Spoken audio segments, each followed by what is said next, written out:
अमीर आलम के सम्मेलन में उमड़ा जन सैलाब, सदर सीट से चुनाव लड़ने के संकेत से गरमाई सियासत।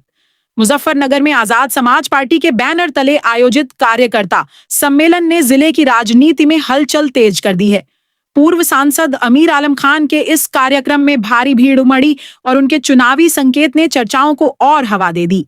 मुजफ्फरनगर के मेरठ रोड स्थित फूड वैली बैंक्वेट हॉल में मंगलवार को आजाद समाज पार्टी द्वारा आयोजित कार्यकर्ता सम्मेलन में जबरदस्त भीड़ देखने को मिली। पूर्व सांसद अमीर आलम खान के नेतृत्व में हुए इस कार्यक्रम में सुबह से ही कार्यकर्ताओं और समर्थकों का आना शुरू हो गया था। हॉल के अंदर और बाहर तक लोगों की भीड़ ने कार्यक्रम को पूरी तरह राजनीतिक शक्ति प्रदर्शन में बदल दिया। सम्मेलन को संबोधित करते हुए अमीर आलम खान ने सीधे तौर पर मुजफ्फरनगर की सदर विधानसभा सीट से चुनाव लड़ने की इच्छा जताई। उन्होंने कहा कि मौजूदा हालात और जनता की भावना को देखते हुए वे चुनाव मैदान में उतरने को तैयार हैं। उन्होंने कार्यकर्ताओं से खुलकर राय और सुझाव देने की अपील की ताकि आगे की रणनीति को मजबूत बनाया जा सके। कार्यक्रम में मुख्य अतिथि के रूप में भीम आर्मी के राष्ट्रीय अध्यक्ष विनय रत्न सिद्धू भी मौजूद रहे। उन्होंने अपने संबोधन में मौजूदा राजनीतिक हालात पर निशाना साधते हुए कहा कि आज दलित, पिछड़े, अल्पसंख्यक और वंचित वर्गों को एकजुट होकर अपनी राजनीतिक ताकत दिखाने की जरूरत है। उन्होंने आजाद समाज पार्टी की भूमिका को अहम बताते हुए कहा कि आने वाले समय में पार्टी की ताकत को नजरअंदाज नहीं किया जा सकेगा। सम्मेलन में पहुंचे कार्यकर्ताओं ने अमीर आलम और विनय रत्न सिद्धू का फूल मालाओं से स्वागत किया। गौरतलब है कि अमीर आलम खान का राजनीतिक सफर काफी लंबा और प्रभावशाली रहा है। वे विधायक, लोकसभा और राज्यसभा सदस्य रह चुके हैं। साथ ही मंत्री और वक्फ बोर्ड के चेयरमैन जैसे महत्वपूर्ण पद भी संभाल चुके हैं। सपा, लोकदल और बसपा जैसी बड़ी पार्टियों में रहने के बाद अब वे आजाद समाज पार्टी के साथ सक्रिय हैं और उनके इस सम्मेलन ने यह साफ कर दिया है कि वे आने वाले चुनाव में बड़ी भूमिका निभाने की तैयारी में हैं। इस सम्मेलन के बाद जिले की राजनीति में हलचल तेज हो गई है और खासकर सदर सीट को लेकर सियासी चर्चाएं गर्म हो गई हैं। जनपद मुजफ्फरनगर से जन शासन बुलेटिन के लिए नौशाद खान की रिपोर्ट। यहाँ मुजफ्फरनगर विधानसभा के जिम्मेदार हजरात की मीटिंग बुलाई थी और विनय रतन जी आज के हमारे जो भीम आर्मी के राष्ट्रीय अध्यक्ष हैं वो हमारे चीफ गेस्ट थे और ये यहाँ तशरीफ लाए और आपने इनके विचार भी सुने होंगे और अपने पार्टी भी ली है। इन्होंने बताया है कि जो हालात इस वक्त हैं वो बगैर आजाद समाज पार्टी के बिना जुड़े यहाँ किसी की सरकार नहीं बनेगी। एक तरह शक्ति प्रदर्शन समझा जाए इसको, एक तरह का शक्ति प्रदर्शन समझा जाए इसको जो आपका ये सम्मेलन कराया गया आपका, एक तरह का शक्ति प्रदर्शन समझा जाए जो सम्मेलन कराया गया। अरे शक्ति प्रदर्शन देखना तो फिर टाइम दूंगा मैं। ये तो सिर्फ जिम्मेदार हजरात थे, यहाँ जिम्मेदार लोगों को बुला रहे हैं, आम लोगों को नहीं, इतनी भीड़ नहीं है। कोई ट्रैक्टर ट्रॉली, कोई बस, कोई कुछ देखा आपने बाहर? यहाँ जिस दिन अमीर आलम बुलाएंगे तो 500 बसें इकट्ठी होंगी, कम से कम 3000 कारें होंगी उस वक्त।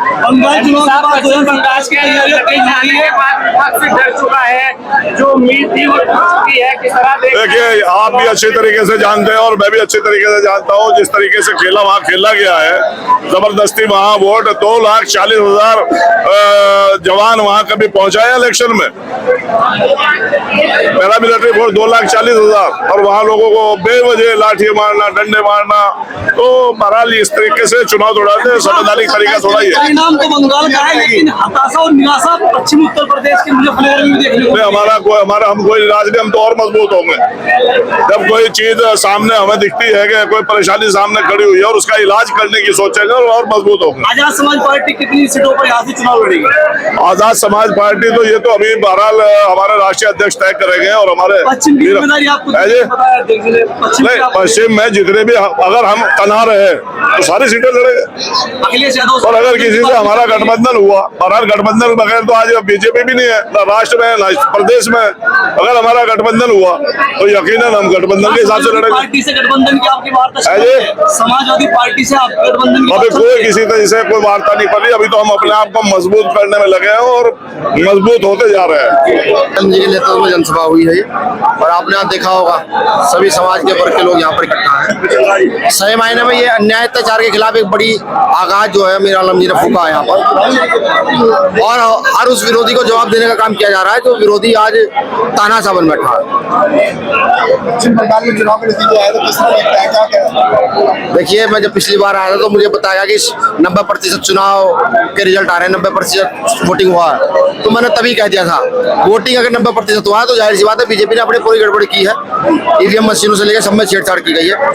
वैसे भी बंगाल में ममता बहन ने उनको बहुत परेशान किया हुआ था, तो बीजेपी जो है पहले से ही नंबर 2 का काम करती आई है क्योंकि बीजेपी आरएसएस द्वारा स्थापित है और आरएसएस माफी वीर के नाम से प्रचलित है। क्या 27 के चुनाव में किस तरह की भूमिका देखते हैं इस बार किसी? देखिए 27 के चुनाव में जिसे हमारे बिना मुख्यमंत्री नहीं बन पाएगा। पश्चिम बंगाल का जो परिणाम आया है उसमें जो है विपक्ष हताश है, कहीं ना कहीं उसकी उम्मीद टूट चुकी है।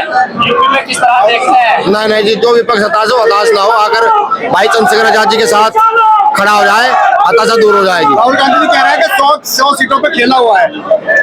अब भाई राहुल गांधी जी क्या करें तो मेरी समझ से बाहर की बात है। हाँ, मैं विपक्ष को इधर करूंगा, थोड़ा दिल बड़ा करो।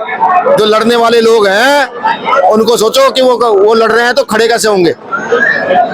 दूर दूर से बैठकर सिर्फ स्टेटमेंट देने से कुछ नहीं होता। अगर उत्तर प्रदेश से आगे भगाना चाहते हो भारतीय जनता पार्टी को, तो भीम आर्मी आजाद समाज पार्टी के सिवा कोई विकल्प है नहीं। यही ऐसे लोग हैं जो बड़ी मजबूती से उनको टक्कर दे रहे हैं, छोड़ दे रहे हैं। पिछले 10 साल से अगर कोई लड़ रहा है तो भीम आर्मी आजाद समाज पार्टी का कार्यकर्ता लड़ रहा है, या कोई कार्यकर्ता लड़ रहा हो सड़क पर, तो मुझे बताओ।